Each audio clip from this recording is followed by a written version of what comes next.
Hello, guys. Welcome back to a brand new episode of the Up-Beet Dietitians podcast. We are joined today by a brand new guest, Jenna Hunter, and we are going to have her talk all about budget-friendly and time-friendly meal planning and cooking tips today. Jenna is a dietitian who loves to create simple, nutritious meals while practicing balance and everything in moderation. In her free time, Jenna creates budget-friendly and time-friendly meals on Instagram and TikTok. You can find her at The Healthy Hophead, and during the day, she's pursuing her doctorate degree. We are so excited to share this episode with you guys. Enjoy. Hello, everyone. Welcome to the podcast, or welcome to the Up-Beet Dietitians podcast, and welcome, Jenna. We're so excited to have you here. No, thanks for having me. It's great to be here. So as you probably saw the title, you'll know what we're talking about today, but we are going to jump into all things budget, time-friendly meal planning, meal prepping, and cooking tips. Something everyone can learn from. And Jenna is a pro with this, with all of the recipes she posts online. But before we get into all of it, Jenna, we'd like to hear a little bit more about you to kind of give that more personal approach. Tell or let the people know what you do, kind of a day in the life, and then any what maybe your education background, hobbies, all that fun stuff. Great, sounds good.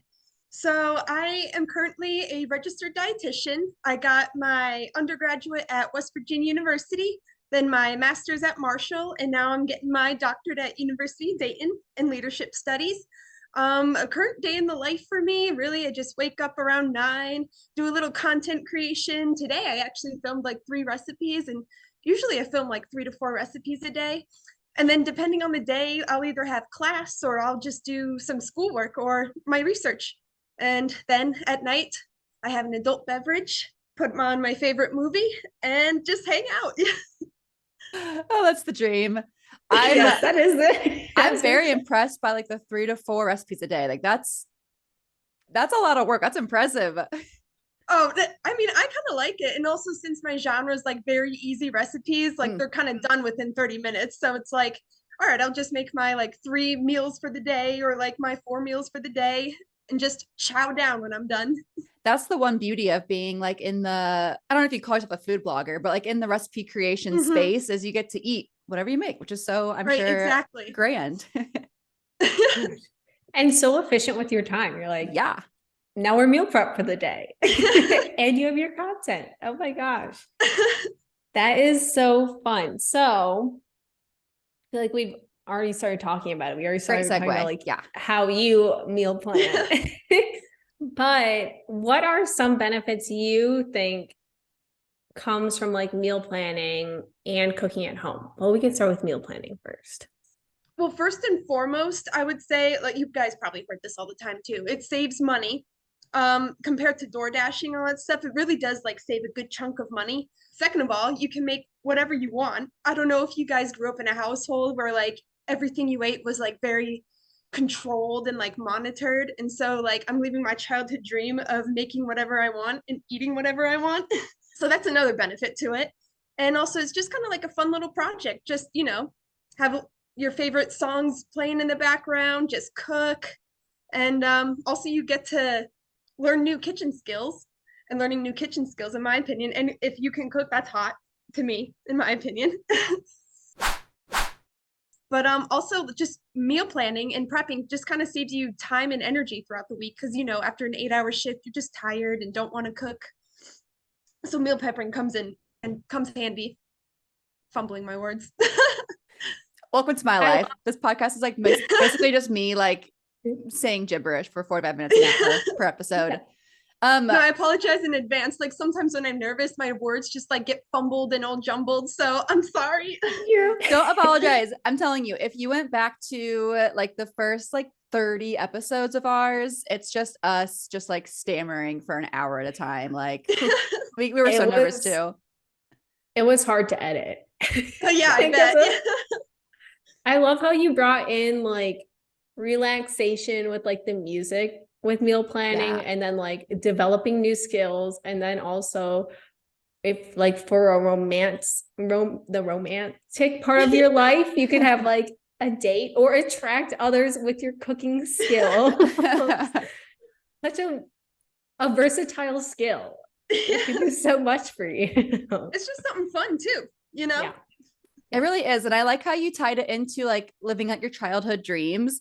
Emily and I, this podcast is very heavily focused on like intuitive eating and food freedom and all of those things. And I don't know if we said it on here before, Emily, but I say it a lot with people that I like work with that like, how do I want to say it? Like, if you have come from a place, whether it was like in your childhood or like a really strong dieting history where you were just eating kind of like boring, bland foods that you were like told that you had to eat, like following a meal plan, for example, that can be one like such glorious piece of that food freedom as you get to like cook. And it can sometimes be a hassle and a chore. And we'll talk about how to make it more fun maybe a little bit later. But I think if you kind of shift that perspective and like see that it can be like a fun way to like live out your childhood dreams, for example, or kind of rebel against dieting or whatever your situation is, I think it kind of helps you to enjoy it a little bit more. No, I agree. It really does. Like this morning I had ice cream for breakfast. Oh, I love that. Couldn't do that growing up. So that's so awesome. The dream. That is the dream. it is like any child would freak out over that. No, exactly.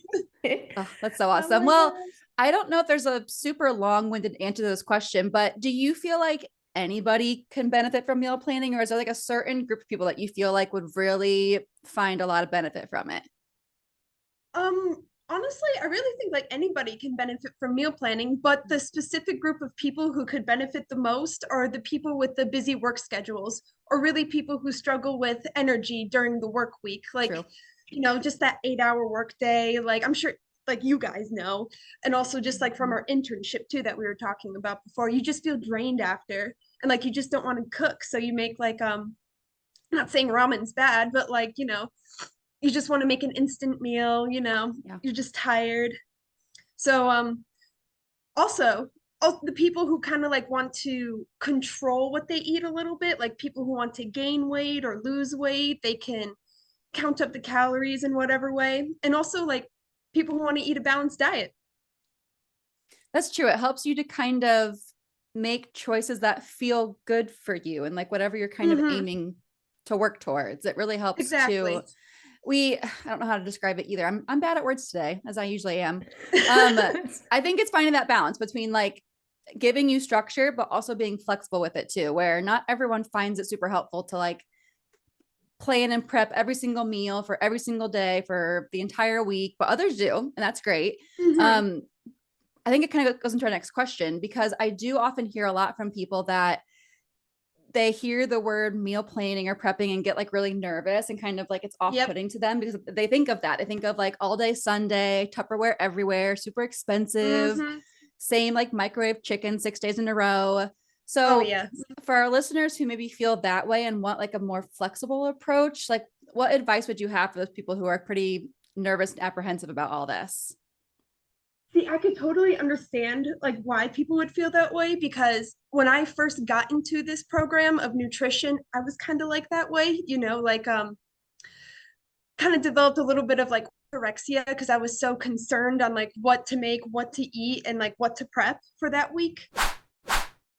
But really for like people who feel that way, I don't know if this would really just be, this works for my brain when I was in that kind of situation. Again, make it a fun activity. Like it doesn't have to be that hard. And it also doesn't have to be like in Tupperware or anything. Just, and also you don't have to make the same thing for the week. Like you can make 3 different meals for that week. And really just, like I said, making it a fun activity, that a lot. That's a good point to make, because like it doesn't need to be this cut and dry, the Tupperware situation with the chicken and rice and vegetables every day. Right. You can kind of make it however you deem fit. And since you were coming from that space, maybe the more like restrictive meal planning, it shows that like you could adjust and learn. We're all very capable of that. Yeah, exactly. But just trying it is one of the most important things. No strings attached. Exactly. If it doesn't work, that's okay. You can try something else. It's not supposed to be this intense activity. It's just, hey, you're making food to nourish yourself for the week. Just Exactly. have fun with it. Have fun with flavors. Exactly. And I always point out too that it'll even vary like from week to week for most people. Like on those really busy weeks, maybe it would help to like do a little more planning. And then other weeks you can kind of maybe lay low a little bit and kind of just like go by the seat of your pants a little more than usual. It just depends. And I think that's where the planning piece is the most important though, is looking ahead at the week and saying, okay, I've got just like meetings and appointments every day. The kids have sports, like whatever it is. How are we going to manage all that on top of like feeding the family? That could be a really good time to like do more meal planning versus other weeks where it is maybe laying a little bit lower. It could be easier to do a little bit less of that. It just depends. And that's, I think the bottom line is it's a spectrum of like how much planning and prepping that you're going to do every week. Yes. Yes, exactly. Well, I say we get into like the budget side of this because the other big piece of this that I often hear in terms of like, oh, I don't know about this, it sounds a little bit expensive, is like the price point of it. So what are your thoughts on that? Like what tips do you have for our listeners who are a little bit apprehensive because they feel that meal planning is usually super pricey? Yes. So meal planning can be pricey, especially nowadays with these crazy grocery bills. Oh my God. But some tips that like I've like learned while being a content creator and like creating recipes for the past like 2 years. Google what fruits and vegetables are in season and then buy those fruits and vegetables depending on what season it is, because usually that produce is super cheap. Also, a lot of people, like I see on social media too, a lot of people demonize canned and frozen products, which I think is just the dumbest thing. Like in my like canned and frozen products are so cheap and they're still great as fresh, like compared to fresh products too. So yes, canned and frozen. And also, this is just like a little tip I learned working at a bakery in high school. Usually bakeries at the end of the day, it's horrible. They throw all their baked goods out, kind of, they just waste everything. So if you go to a bakery at the end of the day, they usually give you like products half off or free. So that's what I do. That's really so good tip. That is a very good tip. I'm about to go try to get as much like bread as possible. No, I know. Like there's a bakery like close to here that sells like cheese danishes. So I like sometimes I'll hop over there at like 5 o'clock and they close at like 5:30. I'll be like, may I have one? Yeah. Yeah, it's genius. Oh my gosh. I also very much agree with the canned and frozen foods get so much hate, and like it's okay to eat them. Exactly. You will be okay. They are very comparable to fresh produce. And from a shelf stability standpoint, they are going to last much longer than fresh products. Exactly. And like they really are kind of cheaper than fresh products most of the time. I see a lot of people like demonize canned products because of like the sodium content, but that's what preserves them. And also, hey, that's a free electrolyte. So I don't know. I love that. Free electrolyte. Yeah. And even if you like really were concerned, you could like rinse them. Yeah. Right. Exactly. So there's something we can do about it. Yeah, exactly. Exactly. I think in a similar fashion, I saw a post recently that said this, that of course I like agreed with. It was saying like, if you add a dressing to your salad, like you're still getting all the nutrients from the salad. Just like if you eat like canned broccoli, and I don't know if broccoli is ever canned green beans, we'll say, instead of like fresh green beans, like it's still a green bean, like it's still nutrient dense and everything. So if that really is a way to help you eat more veggies, then do that. That's great. Yeah, exactly. Like it still has its fiber, its vitamin C, like it's fine, you know? Yes. I'm sure people will enjoy hearing that because they hear us talk about it sometimes, but they're probably sick of it. So it's good to hear from someone else as well. What are so we talked about kind of like, there's the budget side of meal planning, and then there's also like the time side of it. I feel like that's another really big, because what Hannah alluded to, like that, like Sunday meal prep day idea. We have our whole day. That's all you're doing. You're only cooking. You only have a 1 day weekend because you're cooking the other half. What are some time friendly tips to make like meal planning and cooking a little bit more accessible in maybe a busy life? One thing that I learned that has really time and a half for me is use tinfoil and parchment paper to cover every surface that you're cooking on. Like say you're baking something or like air frying something or using a toaster oven and using a tray. Like I use tinfoil, parchment paper, cuts my cleaning time in half. Another thing I would suggest too is honestly, like I've noticed using kind of like compactable items and Googling ways to cook within these compactable items has also cut time in half. Like one example, like lately I've been doing is cooking my pasta in the microwave and it takes like 8 minutes to cook the pasta instead of boiling it for 20 minutes. But that's the tips I have. I'm trying to think of anything else. I know this is kind of like this next question, but I really find the air fryer very useful. I feel like I've used the air fryer a lot and it kind of really cuts like my baking time in half or like heating up time in half. So yeah, those are my answers. I mean, that is true. It is like a very quick with the air fryer. It is very fast and compact. So if like you don't have much time, you can just click it. I don't think I've ever cooked pasta in my microwave. I know. Oh, that's genius. No, it's like I learned this from another TikToker actually.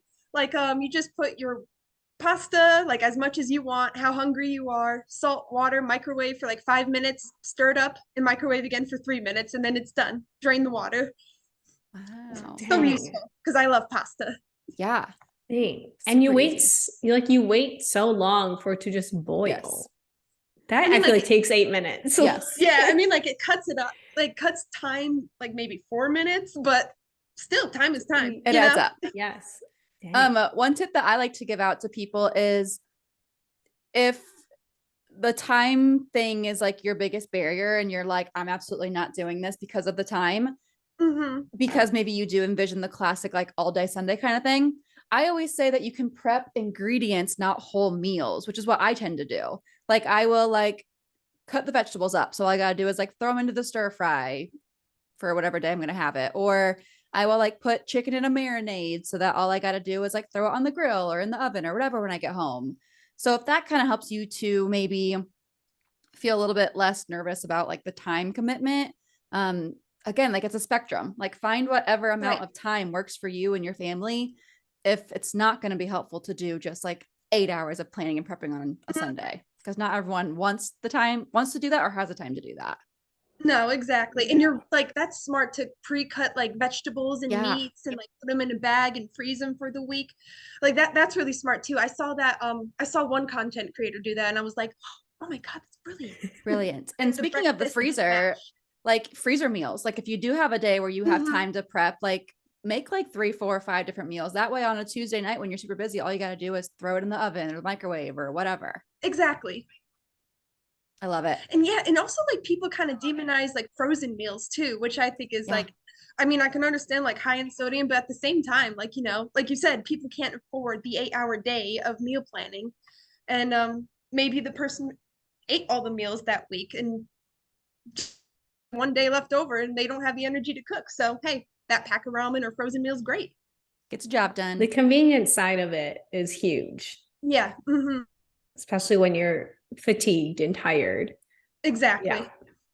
I think the only tip I have to contribute is I like purchase like pre-packaged things. So Mhm. like something I've been making a lot of is like Asian inspired dishes with like coleslaw mixes. And since I Yeah. don't want to buy like, why am I blanking on what cabbage? Cabbage? I'm like, Yeah. I'm like, what is that called? Monday. Yes, it's the end of the day on a Monday. There's no thoughts are occurring right now. But like cabbage and like whatever else goes into it, I don't even know because I just buy the package and I like dump it all in and I'm done. That's great. Because then I don't like waste the vegetables, like trying to find Mhm. somewhere else. Even though I could like probably easily plan for a meal, but that would take more thought that we don't always have Mhm. with the time or energy in this case. I feel like that also kind of gets demonized. It's like, oh, Mhm. bagged vegetables, Mhm. which goes in with that like canned and kind of frozen section. I'm like, this is still a vegetable.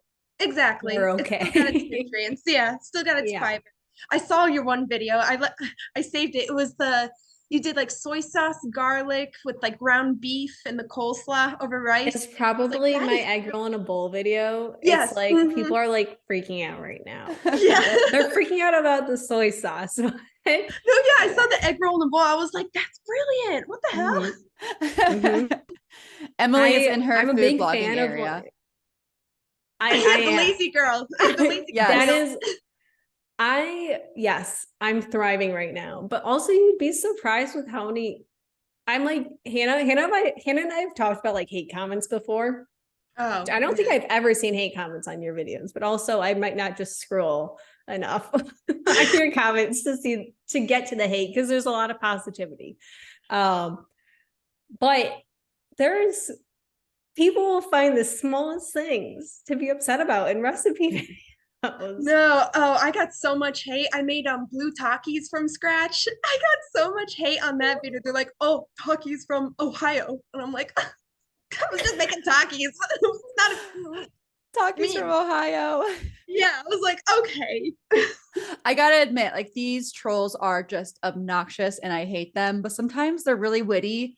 It makes me so They mad are, when the yeah. hate comment is funny. I'm like, you don't deserve my laughs, but that's pretty funny. No, I know. It's sometimes like they'll do like dark humor comments, and I'm like, "Oh, Yeah. I'm like, oh," like Yeah. you insulted me, but that was freaking hilarious. I know. I'm still mad though. Yeah. Mixed They're feelings. silly. They're silly. Oh my gosh. Yeah. Well, we've gotten so many wonderful tips. We like to kind of wrap up before we get into our bonus question that we kind of have already gotten to, but we'll still get more into it. But we like to wrap up by kind of leaving the floor for any like last minute thoughts you might have or things that maybe we didn't ask you that you want to kind of throw in here. We always joke that like if our listeners were to like jump to this point of the podcast, like what would you like really want them to hear? Like what would not be missable? So the floor is yours. Like what else do you want to add, if anything, from what we've already said today? Or what's kind of the takeaway points you would give? Don't listen to diet culture. Everything in moderation. Yeah. Perfect. Have ice cream for breakfast if you want it. Everything in moderation. Yes. We love that. Ice cream for breakfast. And thank you everyone for listening to today's episode. Thank you so much, Jenna, for coming on. If you want to hear Jenna's answer to our bonus question, go check out our subscription membership that we are still trying to find a name for. But you'll have to tune in there to hear her thoughts. But we hope you took something away from today. There are a lot of really great tips. And Jenna, we also forgot to include this on the outline. I was just gonna say, yeah. If the people want to hear more from you, where can they find you? This is your time to shine. You can share like social media links, websites, whatever you want to share. We'll also tag it all in the show notes so they can see there as well. Okay. Really, I'm just on TikTok and Instagram at the Healthy Hophead. That's the username. Just find me there if you need. Love it. We'll include it in the show notes. But otherwise, Jenna, thank you so much for coming on today. It was an absolute pleasure. We cannot wait to see what new recipes you come out with. Mm-hmm. And thank you so much for coming on. For having me.